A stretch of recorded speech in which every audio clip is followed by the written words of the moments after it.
Ce qui me fascine, c'est que finalement en science, les questions qu'on peut se poser, elles sont façonnées par les techniques qu'on a à notre disposition pour y répondre. Donc en développant de nouvelles techniques, ça permet de se poser des nouvelles questions. Mes recherches, ça consiste à étudier les structures et les interactions des acides nucléiques. Et pour ça, on développe des méthodes de spectrométrie de masse. C'est-à-dire on développe des méthodes analytiques qui vont nous permettre de voir quelles structures, quels complexes se forment dans un certain milieu. Les instruments commerciaux, en général, ils ne sont pas optimisés, ils ne sont pas faits pour des analyses d'acides nucléiques.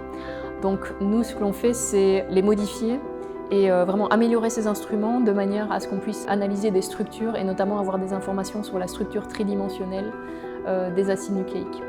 Et ce faisant, on a appris des choses sur les acides nucléiques et on a aussi fait des développements méthodologiques qui ont des retombées sur d'autres types de molécules qui peuvent s'analyser par spectrométrie de masse.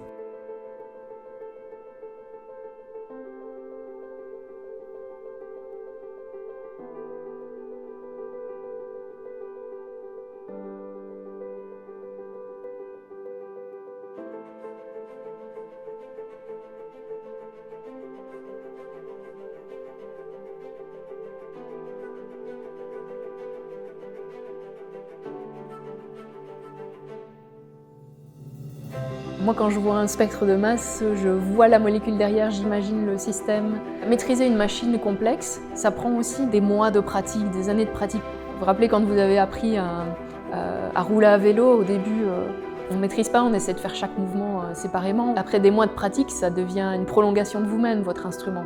C'est vraiment créer des outils qui sont une prolongation de nous-mêmes pour comprendre et sonder la matière.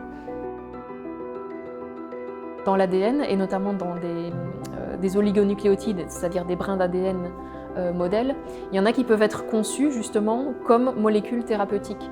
Peut-être que là, on pourra aussi contribuer avec les méthodes qu'on développe au contrôle qualité des médicaments de demain. Je l'ai appris par un coup de fil qui est arrivé, je pense à 6h30 du soir, je rentrais dans la voiture. Heureusement, je ne conduisais pas parce que sinon, je pense que je serais allée dans le décor. Voilà, coup de fil du président du jury qui m'a appris que j'avais le prix. Première réaction, j'y croyais pas en fait. Parce que je suis chimiste à la base, donc un prix en sciences du vivant, ça me paraît fou. Et je suis vraiment très honorée et je pense que ça peut encourager tous les gens qui font la même chose que moi sur l'importance de la science de la mesure, de faire des bonnes mesures, des bonnes interprétations pour répondre à des questions dans le domaine des sciences du vivant. Il vient à point nommé pour démarrer une nouvelle activité. En fait, quand j'ai écrit le projet, je me suis dit je vais écrire ce que j'ai vraiment envie de faire.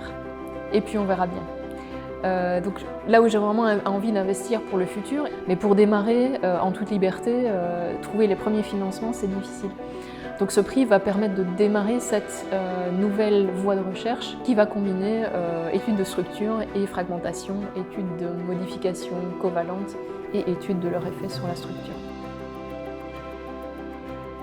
Les moments les plus fascinants et les plus motivants en fait, dans la vie de chercheur, c'est quand on tombe sur un phénomène inconnu, un phénomène qu'on ne comprend pas. Parce que si ça ne se passe pas comme prévu, ça veut dire que quelque chose ne va pas dans la théorie, quelque chose ne va pas dans notre modèle, et que c'est une opportunité de reconsidérer notre modèle, ou notre façon de penser. Mais quand on trouve quelque chose de pas prévu, c'est là que c'est le début de quelque chose.